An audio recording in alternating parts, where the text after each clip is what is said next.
தமிழ்நாடு மேய்ச்சல் சமூக கூட்டமைப்பு எடுத்துக்கொண்டிருக்கின்ற, இல்ல இந்த எண்ணம் எதிர்காலத்துல எடுக்கக்கூடிய நிகழ்வு பத்திலாம் சொல்லிட்டு இருந்தீங்க.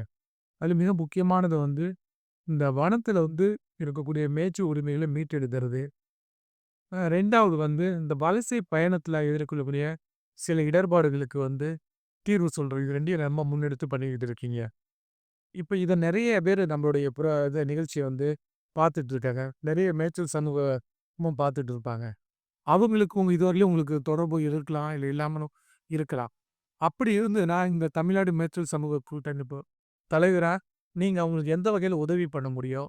என்ன மாரியான ஆலோசனைகளோ, இல்ல வழிகாட்டுதலோ உங்களால குடுக்க முடியும்? அப்படிங்கிறத சொன்னீங்கன்னா, அவங்க வந்து உங்கள்ட்ட தொடர்பு கொள்ள ஏதுவா இருக்கும்.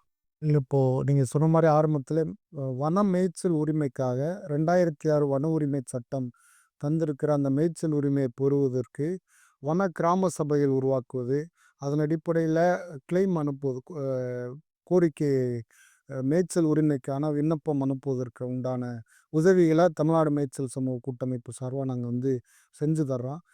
20, 30 ஆண்டுகளா மேய்ச்சல் தடை செய்யப்பட்ட பகுதிகள்லயும் வன கிராம சபைகள் உருவாக்கி, இவங்க வந்து அந்த சட்டத்தினுடைய வழிமுறைப்படி விண்ணப்பத்தை அனுப்புனா, நீச்சல் உரிமையை பெறுவதற்கு உண்டான வாய்ப்புகள் இருக்குது.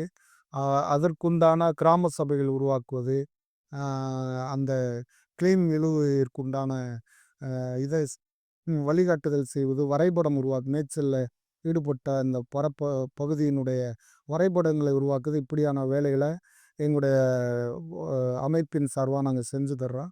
அதுக்கு எந்த கட்டணமோ இதுவோ வாங்குறது கிடையாது.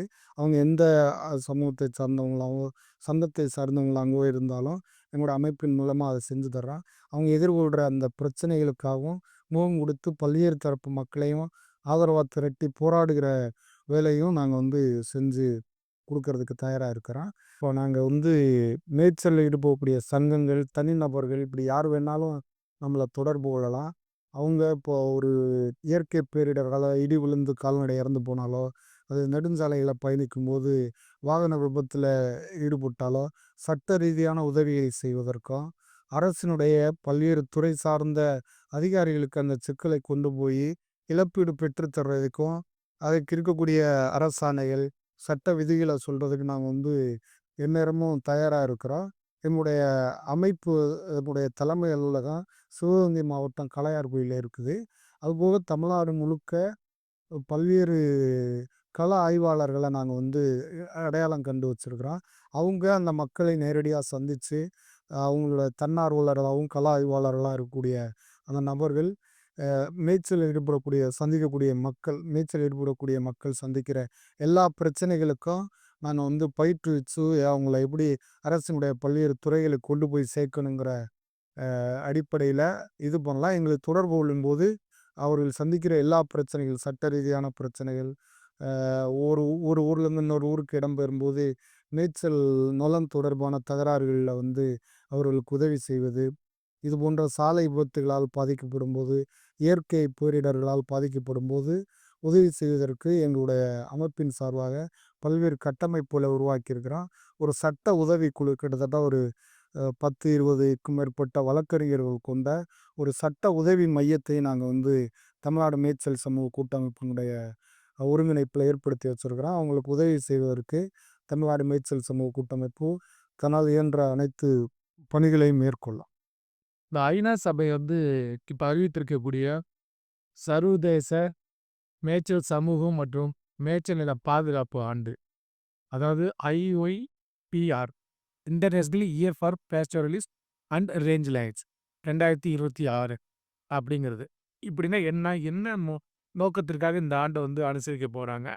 இந்த நாளையொட்டி இந்த வருஷத்த எப்படி நீங்க வந்து அத முன்னெடுக்கலான்னு இருக்கீங்க?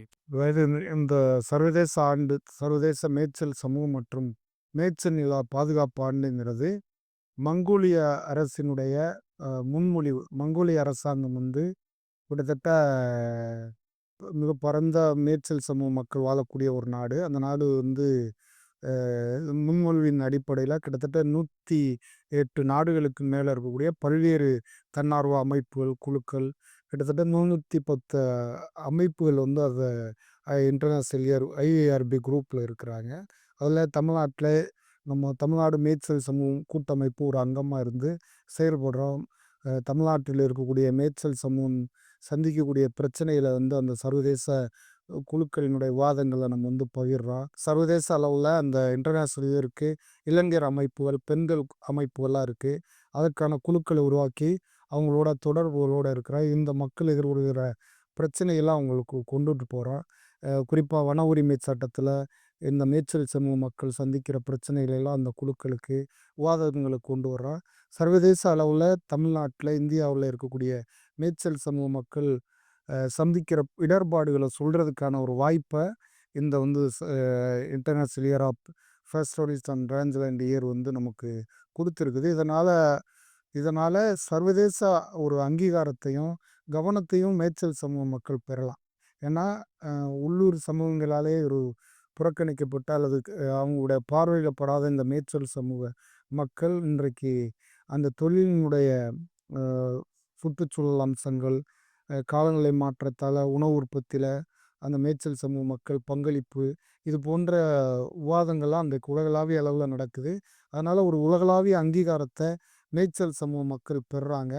அதற்கான ஒரு வாய்ப்பா நாங்க வந்து ஐவிஆர்பி அமைப்புல நாங்களும் ஒரு அங்கத்தினரா செயல்பட்டு அவங்களுக்கு தமிழ்நாட்டில இருக்கிற பிரச்சனைகள் எல்லாம் கவனத்துக்கு கொண்டு போற வேலைகள செய்றோம். இது போன்று தமிழ்நாட்டில, இந்தியாவுல சில அமைப்புகளும் வந்து அதில ஈடுபடுறாங்க. அவங்களோட இணைச்சு மாநாடுகள் நடத்துறது, அந்த சர்வதேச மேய்ச்சல் சமூக ஆண்டை பற்றிய பரப்புரையை வந்து அரசு நிறுவனங்களுக்கு, பொது சமூகத்துக்கு கொண்டு போறதுக்கான வேலைகளையும் நாங்க வந்து ஈடுபட்டு வரோம். இப்போ இப்போ அந்த சர்வதேச ஆண்டை ஒட்டி உலகம் முழுக்க மேய்ச்சல் சமூக மக்களுடைய கலாச்சார பண்பாடுகள் பற்றிய விழிப்புணர்வு ஏற்படுது.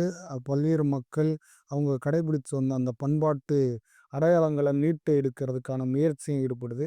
அந்த அடிப்படையில இப்போ நம்ம தென் மாவட்டத்தில இருக்கக்கூடிய அந்த கீதாரிகள் அ அவங்க கிடை போடுகிற காலகட்டத்துக்கு ஆடி மாதம் கடைசியா அந்த கிடையை நிறைவு செய்கிறபோது கடைபிடித்து வந்த அந்த கிடை பொங்கல்ங்கிற நிகழ்வ கடந்த 2 ஆண்டுகளா மீட்டெடுக்கிற முயற்சியில நம்ம கிடை பொங்கல் நிகழ்வும் நடத்தி வர்றோம். கிட்டத்தட்ட தமிழ்நாட்டில ஒரு 30 ஆண்டுகளா அந்த கிடை பொங்கல் இடைநின்று போயிருக்குது.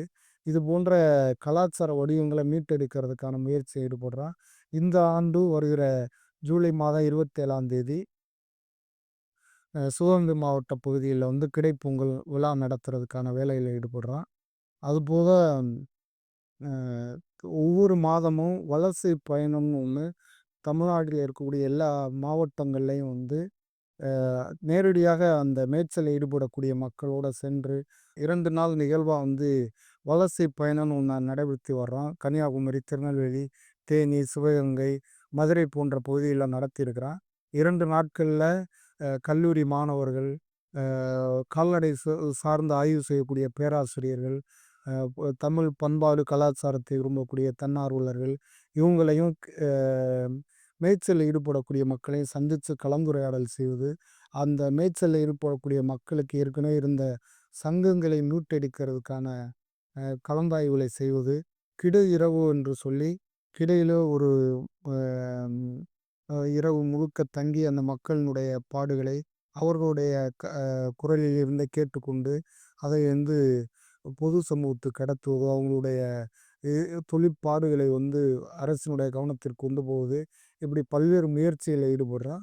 அ இது தொடர்ந்து மேய்ச்சல் சமூகத்தில் ஈடுபடக்கூடிய இளைஞர்களை அமைப்பாக திரட்டி, அ அரசினுடைய மேய்ச்சல் சமூக மக்களுடைய கோரிக்கைகளை வந்து அரசினுடைய கவனத்திற்கு கொண்டு போவதற்குண்டான வேலைகளிலும் ஈடுபடுறோம். தமிழ்நாடு மேய்ச்சல் சமூக கூட்டமைப்பின் தலைவர் திரு ராஜீவ்காந்தி அவர்கள் இதுவரை மிகச் சிறப்பாக தமிழகத்தினுடைய மேய்ச்சல் சமூகத்தினுடைய தொன்மம் குறித்தும், அதனுடைய வரலாறு குறித்தும், அந்த மக்களுடைய வாழ்க்கை முறைகள் குறித்தும், அவர்கள் சந்திக்கக்கூடிய பிரச்சனைகள், அவர்கள் இன்னும் எதிர்காலத்தில அவங்க எப்படி வந்து இந்த பிரச்சனைகள்லேருந்து மீண்டு வர்றது, அதுக்கான முன்னெடுப்புகள்லாம் என்னென்ன, அவங்க என்ன மாதிரியான பணிகள் இப்ப செஞ்சுக்கிட்டு இருக்காங்க, இப்படி பல்வேறு தகவல்கள இந்த தமிழ் சமூகத்துக்கு வந்து விரிவா சொல்லியிருக்காங்க.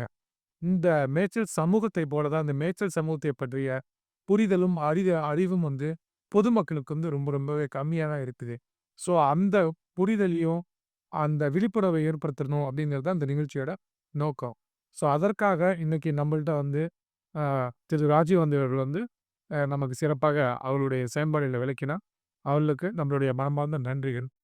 மேலும் இந்த நிகழ்ச்சியை பார்த்து கொண்டிருக்கின்ற மேய்ச்சல் சமூகம், இல்ல பொதுமக்கள், உங்களுக்கு நான் என்ன ஒரு வேண்டுகோள வைக்கிறேன் அப்படின்னா வந்து, இந்த ஒரு மேய்ச்சல் சமுத்திரம் பற்றிய ஒரு புரிதல் வந்து இதோட நிக்க போறதில்ல. இன்னும் நெறைய செயல்பாடுகள தொடர்ச்சியா நாங்க வந்து ஆவணப்படுத்தலான்னு இருக்கிறோம். நீங்க தொடர்ச்சியா வந்து இந்த காணொளிய வந்து நீங்க பார்க்கணும்.